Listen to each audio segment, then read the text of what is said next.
I think আমার সাথে যারা মেয়েরা আছো সবাই রিলেট করতে পারবে। আমরা যদি কোথাও বের হই, বের হওয়ার আগে রেডি হওয়ার পর আমাদের রুমের অবস্থা মানে তছনছ থাকে, যা তা না থাকে, তাই না? সো স্পেশালি হচ্ছে আমাদের ড্রেসিং টেবিল। সো দেখো আমার ড্রেসিং টেবিলের কী অবস্থা।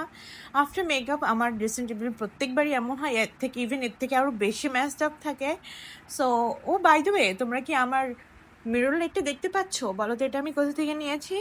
আমি এটা নিয়েছি এসএস কালেকশন থেকে। সো তোমরা যারা মিড বাজেটে ভালো কোয়ালিটিফুল মিরর লাইট খুঁজছো তারা এসএস কালেকশন ভিজিট করতে পারো। আমি কয়েকদিন ধরে ভাবছি কিনবো কি কিনবো না, কিনবো কি কিনবো না। সো আমি ফাইনালি খুলনার মধ্যে পেয়ে গেলাম, ভাবলাম নিয়ে নেই। এসএস কালেকশনে তোমরা আরও অনেক কিছুই পাবে, জুয়েলারিজ আছে, ব্যাগস আছে, তারপর লাইটস তো আছেই। সো তোমরা যারা চাও চেক আউট করতে পারো। আমি ওদের পেজ লিঙ্ক ক্যাপশনে দিয়ে দিব, পেজ নেম সহ। সো এটাই ছিল আমার আজকের blog. Bye everyone, love you, by.